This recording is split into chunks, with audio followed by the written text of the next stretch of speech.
Oke, kembali lagi di Warta Bicara bersama saya Pran Bernard. Hari ini saya bersama seorang narasumber saya yang luar biasa, yaitu Ibu Dr. Lina Victoria Aden, MMkes, seorang Kepala Dinas Pemberdayaan Perempuan, Perlindungan Anak, Pengendalian Penduduk dan Keluarga Berencana Kalimantan Tengah. Oke, apa kabar Bu? Baik, Iya. sehat. Sibuknya apa sekarang Bu? Ibu? Ya, Di kantor Bu. di kantor saya sebagai aparatur sipil negara (PNS) yang kebetulan juga adalah kepala dinas.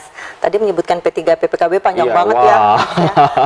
Jadi di sini Lumayan. mengurus pemberdayaan perempuan, perlindungan perempuan juga termasuk di situ. Pengendalian Pelindungan anak, jadi pemberdayaan perempuan, perlindungan anak, pengendalian penduduk dan keluarga berencana. Jadi ada sekian urusan yang menjadi tugas pokok fungsi dari Dinas P3 PPKB. Kemudian juga kalau ditanyakan kesibukan yang lain, saya juga masih berpraktek sebagai dokter, Oh ya? masih. Wah.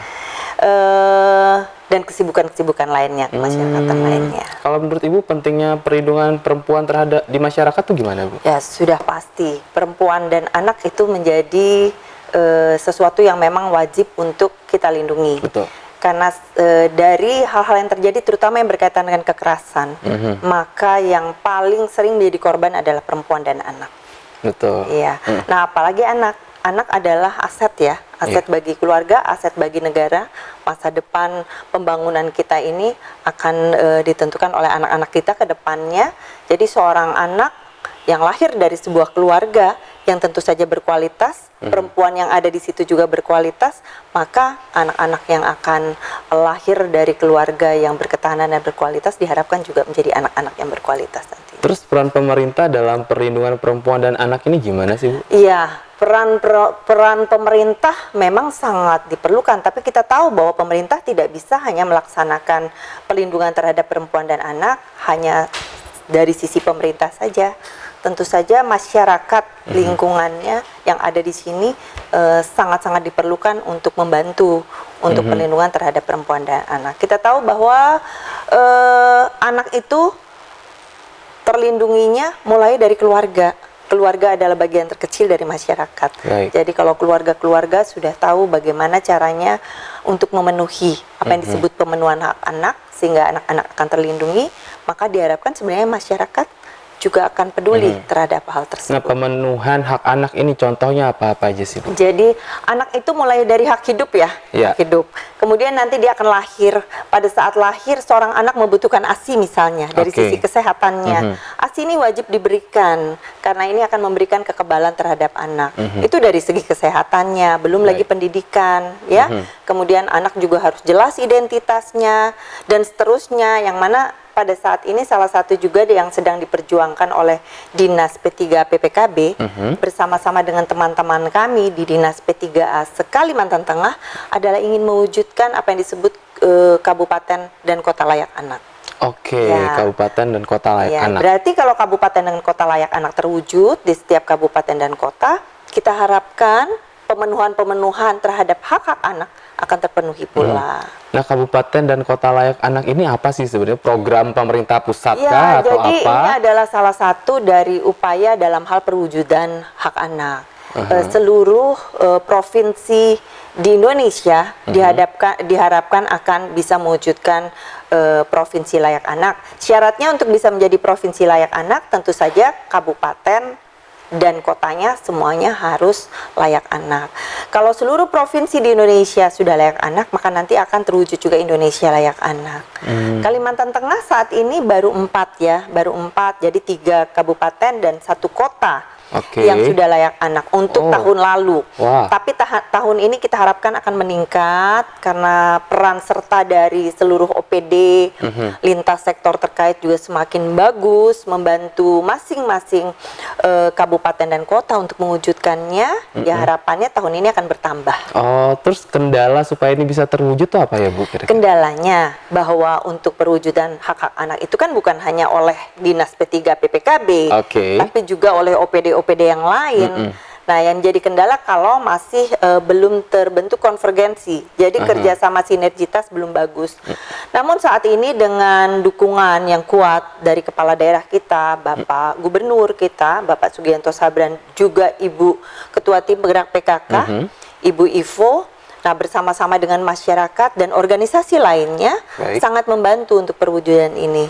Jadi bahkan bukan hanya OPD, juga kejaksaan, kepolisian, pengadilan, Peradi, bahkan Dewan Adat Dayak itu semua membantu. Oke, Ya. jadi setiap peran, setiap organisasi, setiap pihak punya peran sebenarnya dalam hal ini ya Bu? Ya, hanya tinggal bagaimana kita bisa untuk memberikan pemahaman, kemudian kita mengajak mereka untuk bersama-sama bersinergi untuk mewujudkan. Oke, nah pemahaman yang kayak gini, pemahaman yang seperti apa sih Bu yang kita mesti punya nih untuk membantu dalam hal yang seperti ini? Tentu saja pemahamannya yang pertama adalah mengetahui dulu hak-hak anak tadi, Oke. ya. Hak anak itu harus. Jadi contoh sederhana, anak itu begitu lahir harusnya dia tidak perlu meminta untuk dia diberikan ASI. Itu sudah menjadi haknya. Demikian juga pada saat dia memulai masa usia sekolah. Sebagai orang tua harusnya tidak perlu menunggu anaknya bilang, "Pah, Mah, saya ini mau sekolah," baru disekolahkan. Harusnya kan tidak begitu. Iya. Itu hak, salah satu haknya aja ya. Karena untuk pemenuhan hak anak yang ada di persyaratan untuk menjadi kabupaten kota layak anak, maka harus ada terpenuhi 5 klaster dan 24 indikator Oke. yang harus terpenuhi. Tapi kan ada ibu-ibu sendiri yang nggak bisa memberikan ASI buat anaknya, entah itu mungkin masalah biologis atau masalah lain. Tapi kan ada Ya. juga yang masalah biologis yang ASInya kayak nggak mau keluar. Ya, Itu kayak ya, gimana ya. Bu? Ya tentu saja ini menjadi tugas tanggung jawab dari teman-teman di bidang kesehatan ya. Ya. Dalam hal ini dokter-dokter, bidan-bidan juga. Yang sejak awal juga pastinya sudah pada saat pemeriksaan antenatal care untuk seorang ibu hamil itu sudah dipersiapkan. Oh, Ya. oke. Dan ada upaya-upaya alternatif lainnya apabila memang sangat tidak memungkinkan. Namun hampir semua ibu-ibu sebenarnya mempunyai kesempatan untuk menyusui dan memberikan ASI eksklusif. Hanya tinggal ibunya mau atau tidak. Nah, untuk ibunya mau atau tidak ini, ibunya juga perlu mendapatkan edukasi. Jadi biasanya untuk hal-hal demikian kita saling bersinergi ya, bukan hanya di Dinas P3 PPKB, tapi juga Dinas Kesehatan, kemudian juga bahkan teman-teman yang dari vertikal seperti BKKBN, Oke. itu juga kita saling membantu, saling mendukung dan menguatkan untuk hal-hal yang berkaitan dengan perlindungan perempuan dan anak. Ya, Terus kan salah satu hak anak juga dalam menerima pendidikan. betul. Ada beberapa keluarga yang nggak bisa kasih pendidikan buat anaknya Bu. Masalah ekonomi atau Ya. apa. Nah itu gimana sih Bu? Sebenarnya kalau sudah menyangkut pendidikan itu sudah menyangkut wewenangnya Dinas Dinas Pendidikan Pendidikan, ya. nah. Tapi sekarang kita ngomongnya untuk hak anaknya Hak ya. anaknya. Nah tentu saja untuk hal-hal yang demikian apabila dari kami mengetahui ada kondisi seperti itu, Ya. kita tidak bisa mengambil alih sendiri untuk penyelesaiannya. Kami tentunya akan berkomunikasi dengan pihak Dinsos juga, Oh, Dinas Dinsos juga. Sosial, Oh, ya. oke. Karena ada yang disebut itu program keluarga harapan atau apa ya. Kemudian juga bagaimana untuk membantu meningkatkan perekonomian keluarganya berarti dengan dinas-dinas lain terkait, termasuk dengan Dinas Pendidikan. Oh gitu. Terus kira-kira masyarakat bisa bantu apa ya untuk kayak begini Bu? Peran masyarakat dalam perlindungan perempuan dan anak. Ya, peran masyarakat seperti di awal tadi saya katakan mulai dari keluarga ya. Keluarga. Keluarga itu kan bagian terkecil dari masyarakat. Jadi keluarga harusnya mulai menyadari tentang pola asuh terhadap anak yang sangat-sangat dibutuhkan. Iya. Pola asuh yang benar, pengasuhan yang benar terhadap anak ini akan berpengaruh untuk anak ke depannya. Oke. Nah, bagaimana untuk bisa mengetahui pola asuh yang benar? Saat ini juga selain dari kami juga bekerja sama dengan organisasi-organisasi lain, seperti terutama organisasi PKK, tim Oke. penggerak PKK. Tim penggerak PKK kita tahu bahwa ada di setiap tahapan. Jadi mulai dari provinsi, kabupaten kota, kecamatan, kelurahan ya, sampai dengan desa.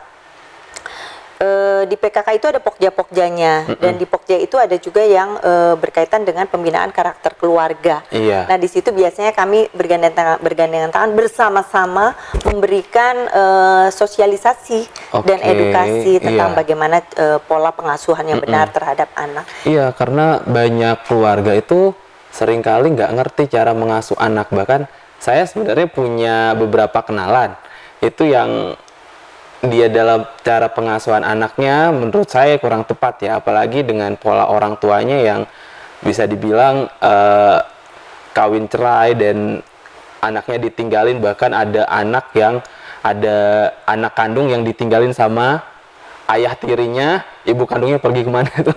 Banyak kasus yang kayak begitu tuh. Itu kayak gimana tuh Bu kalau yang kayak gitu Bu? Iya, ini kembali ke pola asuh tadi ya. Nah, kalau di kami selain melakukan tindakan, karena kan di sini kami ada 5 bidang ya.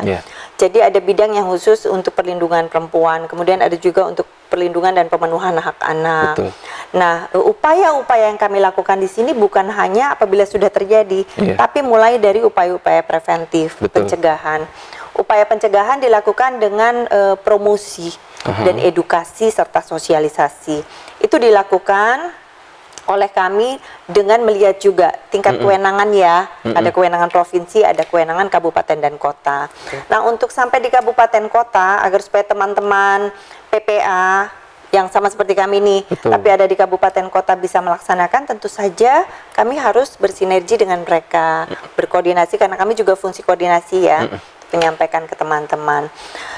Itu tindakan preventif. Kemudian ada yang disebut perlindungan. Perlindungan apabila sudah terjadi tadi kekerasan dalam rumah tangga, perceraian, ada korban-korban itu perempuan maupun anak. Nah, pada Dinas P3A PPKB Provinsi Kalimantan Tengah kami mempunyai UPT yang memberikan pelayanan terhadap perempuan dan anak, di mana teman-teman di situ akan menerima mulai dari pengaduan sampai dengan pendampingan. Jadi pengaduan diterima, mereka akan melakukan assessment terhadap si korban, kemudian nanti akan menentukan pola pendampingan yang akan dilakukan bagaimana. Nah, di sana ada seksi tindak lanjut yang akan melakukan pendampingan, bukan hanya memberikan pendampingan pada saat korban bertemu mereka, baik didatengin maupun korban yang datang, tapi juga sampai dengan apabila harus berhadapan dengan hukum, mereka mendampingi untuk sebagai saksi ahli. Iya, karena kan ada misalnya ada satu contoh keluarga nih, ibu sama ayah ini bercerai. Nah, gara-gara si ayah ini gak terima, itu diancam terus ibunya nih. Kenapa? Itu masuk dalam kadang-kadang juga masuk di dalam pengaduan ke kami, dan teman-teman di UPT PPA tidak bekerja sendiri. Kami bekerja sama ya, dan ada nota kesepahaman yang sudah dibuat antara Dinas P3 PPKB dalam hal penanganan ini dengan kejaksaan, dengan Polda, pengadilan, Peradi, Dewan Adat Dayak, ya, kami sudah, dan mereka akan membantu untuk mendukung dalam hal penanganan kasus-kasus kekerasan. Dan itu sudah dituangkan dalam nota kesepahaman.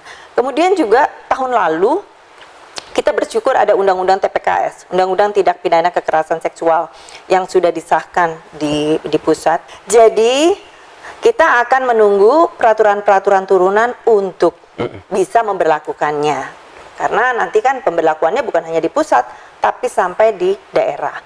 Apabila itu sudah diterapkan, akan sangat-sangat membantu dalam hal penanganan kasus-kasus kekerasan.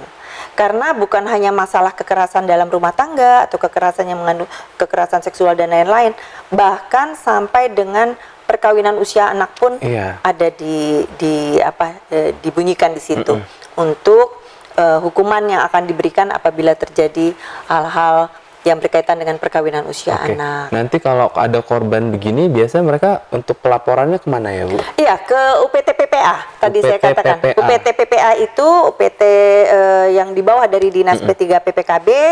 Alamatnya ada di Jalan Yos Sudarso, persis di samping dari Dinas Kesehatan. Oh, berarti mereka bisa langsung lapor ke sana? Boleh langsung lapor, boleh juga melalui website kami, boleh juga ada hotline juga ya, dan juga ada WhatsApp yang sebenarnya itu dibuka 24 jam, tapi karena keterbatasan dari tenaga kami, maka untuk pelayanannya masih di jam kerja. Tapi apabila itu masuk, biasanya petugas-petugas kami yang kebetulan memegang peralatan yang berkaitan dengan pelayanan tersebut, mereka akan membantu untuk mengarahkan. Oh, karena memang saya ada kenal satu orang ini, jadi dia bercerai sama suaminya nggak terima. Jadi diancam lah ibu ini. Ya, itu salah Anaknya satu mau ya. diculik dan segala macam. Ya, Wah. ya, itu kasus-kasus yang terjadi. Jadi mungkin saya juga perlu sampaikan ya, karena akhir-akhir ini kan cukup banyak ya kasus yang melapor ke kami. Sebagian masyarakat tuh bertanya, loh, kok udah ada Dinas P3A PPKB, sudah ada UPT PPA, kok tidak bisa meredam kasus-kasus kekerasan? Nah, ini terbalik ya. Harusnya pada saat kami sudah membuka diri dengan memberikan website, memberikan hotline dan lain-lain untuk akses masyarakat boleh melapor, itu memang pasti laporan-laporan itu akan lebih banyak masuk. Nah, sekarang tinggal bagaimana teman-teman saya di UPT respons cepatnya terhadap pengaduan tersebut dan untuk pendampingannya. Iya, karena kadang masyarakat juga nggak tahu mau ngelapor kemana gitu, Bu. Iya, ternyata sudah ada, Bu, sudah ya. ada. Sebenarnya kami sudah pernah memberikan itu di spanduk, bahkan di ini kami nih di Videotron yang ada di kantor ini, kemudian juga di status-status di sosmed. Secara bergiliran kami memasukkan dengan harapan dibaca oleh masyarakat. Cuman mungkin dilihat tapi dia nggak yang kelihatan kalau ada foto. Kalau hanya berupa tulisan mungkin kurang tertarik. Dan ini sebenarnya UPT PPA bukan hanya ada di provinsi. Jadi Kota Palangkaraya juga ada UPT PPA untuk melaporkan. Kemudian juga kabupaten lain juga ada. Untuk sekarang dari 14 kabupaten kota sudah 11 yang terbentuk. 11 apa 12 ya? 11, tinggal 3 lagi yang kami perjuangkan tahun ini. Nah, UPT PPA itu yang tadi Frans katakan, mau bertanya kemana, mau mengadu kemana, mengadulah ke mereka. Oke, kalau begitu sebenarnya masyarakat yang mengalami hal seperti itu bisa terbantu sekali ya. Terus terkait dengan pernikahan di bawah umur, Bu, sebenarnya ada banyak perempuan, apalagi di daerah-daerah itu kan menikah di bawah umur, entah itu gara-gara tekanan orang tua atau karena memang mereka berpikirnya setelah lulus sekolah ya udah nikah perempuan kan sebetulnya itu. Saya sendiri sebagai seorang pria juga ngelihatnya kok kayak begini ya gitu kan ya. Terus gimana, Bu, kira-kira, Bu, tanggapan Ibu soal kayak gitu? Jadi kita harus tahu dulu yang disebut anak itu sampai usia berapa. Yang disebut anak itu 0 sampai 18 tahun. Jadi apabila perkawinan itu dilakukan di bawah 19 tahun ya. Karena di undang-undang kan 19 dan 21 ya. Di daerah ada malah 16 tahun. Bu. Ya, dan kita masih mempunyai peringkat rank yang tinggi loh untuk perkawinan usia anak. Artinya kalau rankingnya itu masih berada di 1, 2, 3, 4, 5 jangan seneng. Bukan seperti di sekolah rankingnya tinggi bagus. Ini kalau semakin tinggi rankingnya berarti semakin banyak perkawinan usia anak. Kalimantan Tengah kita masih punya PR untuk perkawinan usia anak. Masih sangat banyak. Dan ini sebenarnya dari perkawinan usia anak tuh hampir-hampir tidak ada manfaatnya. Karena yang terjadi nanti dari situ itu pemicu KDRT, pemicu perceraian, karena anak yang menikah di usia anak tadi, bisa dibayangkan kalau dia menikah, dia hamil, anak melahirkan anak dong. Nah, iya.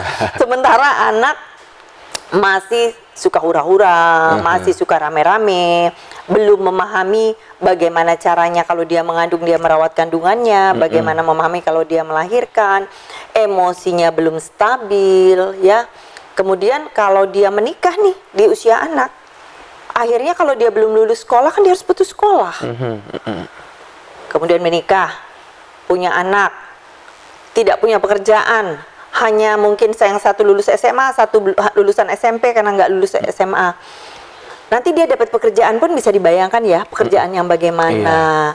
Penghasilannya juga mungkin tidak memenuhi.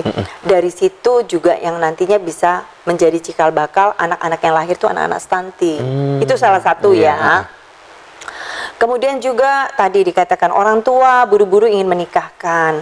Ada banyak yang mempengaruhi, budaya juga, kemudian juga anggapan yang salah bahwa kalau laki perempuan sudah bersama-sama berteman, khawatir ada apa-apa dinikahkan saja oleh orang tua, emosi-emosi sesaat dari orang tua yang dipikirnya kalau sudah menikah selesai. Padahal setelah menikah berarti ada masalah baru lagi. Wah, ya. Gitu. Betul. Nah, ini yang menjadi perjuangan kami untuk bersama-sama dengan OPD lain dan juga dengan BKKBN, dukungan dari pimpinan kita juga kuat untuk bersama-sama maju promosikan, sosialisasikan mengenai pendewasaan usia perkawinan. Jadi itu artinya bahwa perkawinan usia anak ini harusnya kita tekan. Jangan sampai banyak seperti sekarang terjadi. Iya, karena kalau di beberapa daerah yang saya tahu, mereka mikirnya, apalagi yang di dalam-dalam ya Bu, setelah lulus SMA, mikirnya ya udah nikah gitu kan. Apalagi setelah udah bisa, pokoknya udah bisa baca aja, udah bisa ngitung, ya udah nikah gitu. Nanti jualan gitu ya. Waduh. Dan terkadang ada juga nih kondisi yang parah Bu. Ada orang tua gara-gara anaknya udah gede, terus ada seorang laki-laki nih ngedekatin anaknya dan ngedekatin orang tuanya, kasih uang ke orang tuanya, dikasih lah anak ini sama laki-laki tersebut. Nih kayak gimana nih Bu? Ya itu kan salah satu dari resiko yang kita takutkan. Kalau si laki-laki udah mapan, bisa dibayangkan kan usianya berapa tuh? Iya. Nanti dia menikahi anak di bawah umur. Apakah yakin bahwa anak di bawah umur ini setelah menikah dengan si lelaki mapan yang usianya berapa ini akan bahagia dan dibahagiakan? Itu pertama. Kedua, anak perempuan ini belum cukup matang baik secara fisik maupun psikisnya. Jadi kalau dia dipaksakan untuk menikah di usia anak-anak, itu organ-organ reproduksinya juga belum siap sebenarnya untuk menjadi seorang ibu. Maka resiko-resiko terjadi keguguran, resiko perdarahan, belum lagi penyakit-penyakit menular seksual lainnya, termasuk mungkin karena terjadinya hubungan seksual di usia yang sangat dini dan dilakukan berulang-ulang, akhirnya juga bisa memicu, salah satu pemicu dari kanker leher rahim di kemudian hari. Jadi ada begitu banyak kondisi-kondisi negatif tidak bermanfaat yang terjadi pada saat perkawinan usia anak. Nah ini salah satu yang harus kita cegah sebenarnya. Cara yang harus dilakukan memang adalah melalui sosialisasi edukasi yang berkelanjutan. Jadi bukan hanya dilakukan satu kali. Kalau dilakukan satu kali, tidak menjamin untuk bisa merubah mindset dari orang lain. Nah kita sebagai masyarakat tuh kira-kira gimana nih? Kita untuk ngebantu juga pemerintah untuk menggalakkan hal ini Bu. Jadi kalau seperti saat ini, kami sudah mulai masuk ke sekolah-sekolah dan juga ke masyarakat. Diharapkan masyarakat bisa menerima saat kami memberikan sosialisasi. Kemudian masyarakat yang hadir harusnya juga bisa membantu kami untuk menyampaikan ke keluarganya, ke tetangganya, ya, ke masyarakat lainnya yang tidak sempat mendengarkan.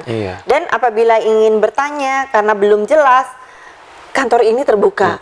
Silahkan, kami akan dengan senang hati memberikan arahan-arahan. Kami juga ada memasukkan beberapa himbauan melalui di koran gitu ya. Kemudian juga saat ini juga sementara mencetak leaflet untuk mempermudah pemahaman dari masyarakat. Jadi kami akan bagikan itu juga di masyarakat. Oke, sekarang Bu, ngomong-ngomong soal stunting nih Bu. Ya. Mengapa stunting itu menjadi perhatian khusus dalam kesehatan anak? Kita tahu bahwa stunting itu adalah kondisi gagal tumbuh yang diakibatkan oleh kekurangan gizi yang kronik. Jadi bukan hanya 1-2 hari dia kekurangan gizinya. Dan sebenarnya itu dimulai dari masa pertumbuhan waktu waktu janin di kandungan ibunya. Ini sebenarnya tadi ada hubungan dengan perkawinan usia anak. Anaknya si anak nggak ngerti nih bahwa ada janin di perutnya, dia makan seenaknya, dia tidak memelihara kesehatan. Tapi itu hanya salah satu ya, faktor ekonomi juga bisa. Nah kemudian nanti dari gagal tumbuh ini maka lahirlah anak stunting. Sebenarnya stunting itu terpantau sampai usia 2 tahun. 2 tahun. Jadi pada saat di masa rentang waktu itu, apabila cepat ditemukan dan dilakukan intervensi, diberikan asupan-asupan protein terutama untuk menangani stunting, maka diharapkan stuntingnya tidak bertambah parah. Nah, stunting, gagal tumbuh, bukan hanya sekedar anak itu pendek, tapi juga pertumbuhan otaknya tidak sempurna. Itu yang mengakibatkan stunting itu menjadi perhatian dan menjadi salah satu dari program Bapak Presiden kita. Kita bisa bayangkan kalau otaknya tidak bertumbuh sempurna, bagaimana dia bisa cerdas, bagaimana dia bisa sekolah. Padahal di tahun 2045 nanti, pada saat 100 tahun Indonesia merdeka, itu disebut tahun emas. Oke. Generasi yang sekarang nih yang harusnya nanti akan mengisi pembangunan di masa itu. Oleh karena itu stunting itu memang harusnya kita turunkan. Gimana nanti anak-anak kita akan mengisi masa-masa emas, Betul. tahun emas kita kalau mereka nanti anak-anak stunting, bukan hanya pendek loh, tapi juga tidak cerdas. Terus gimana caranya biar ibu-ibu di luar sana yang nggak ngerti, yang awam soal stunting ini ngerti kalau anak itu stunting, Bu? Ciri-cirinya ada nggak, Bu?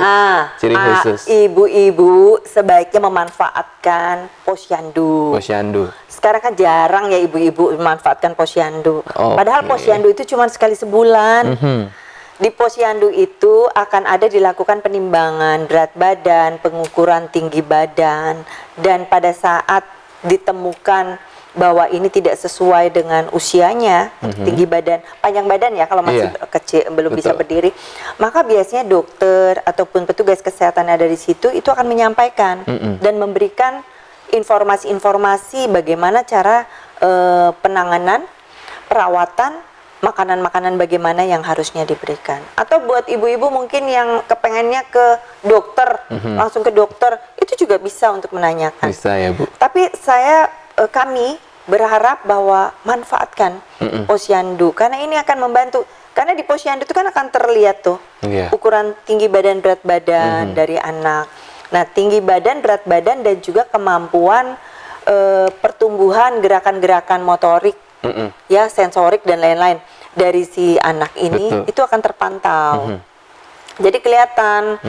Jadi kalau sudah terlanjur lewat, udah 2 tahun itu tidak dilakukan intervensi, ya sudah dia jadi anak stunting nantinya. Oh, berarti usia untuk preventifnya cuma dari 2 tahun, setelah 2 tahun? 2 tahun sebaiknya, 0 sampai 2 tahun. Karena sebenarnya kalau untuk pertumbuhan otak ya sampai sekitar 5 tahun 5 ya, tahun masih bisa. Tapi maksudnya jangan dibiarin 2 tahun ini kemudian jadi tambah parah, nanti kan susah untuk penanganannya.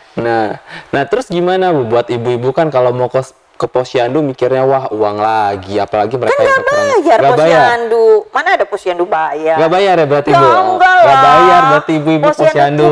Ibu-ibu bawa anaknya ke posyandu itu tidak bayar. Di situ Oke. malah dapat makanan tambahan. Berarti pemerintah emang benar-benar sudah mempersiapkan semuanya ya, Bu? Nah, kalau posyandu itu tidak di wilayah kami ya, tidak menjadi wewenang kami. Itu ada di Pemdes. Tapi kami juga ikut membantu untuk mendorong masyarakat untuk ke posyandu. Karena nanti kaitannya dengan ibu hamil akan terpantau, anak-anak pertumbuhannya juga akan terpantau. Oke, Bu, terakhir pesan Ibu biar tidak ada stunting lagi buat masyarakat gimana, Bu? Iya, jadi pertama adalah perkawinan usia anak tolong dihindari ya. Kita harus tahu bahwa perkawinan usia anak itu tidak pernah ada manfaatnya. Yang ada justru adalah kondisi-kondisi yang tidak diharapkan, seperti tadi KDRT, perceraian dan lain-lain. Kemudian kita harapkan anak-anak itu akan lahir menjadi anak-anak yang cerdas dari pasangan-pasangan yang sudah dipersiapkan dengan baik. Jadi setiap orang tua wajib memberikan asupan makanan yang cukup. Bukan hanya pada anaknya, kalau suami ya istrinya. Jadi mulai dari hamil sudah dipersiapkan. Bahkan kalau mau persiapan lebih dini lagi, mulai sejak remaja putri. Remaja putri ini yang satu saat akan menjadi dewasa, satu saat akan menjadi ibu, harus seorang yang sehat. Jadi anak yang lahir pun sehat. Nah, jangan lupa untuk gemar membaca hal-hal yang berkaitan dengan stunting. Belajar, mendapat ilmu pengetahuan dari manapun bisa. Membaca dari sosial media dan lain-lain. Bersama-sama kita bisa untuk mencegah anak-anak stunting dan upaya kita untuk menurunkan angka stunting di Kalimantan Tengah. Baik, keren sekali. Demikian Warta People, pembicaraan kita hari ini di Warta Bicara. Sekali lagi Bu Ina, terima kasih udah jadi bintang tamu saya hari ini. Jangan jerah, Bu, kalau kita undang lagi, Bu, ya. Makasih, Bu. Demikian Warta Bicara hari ini.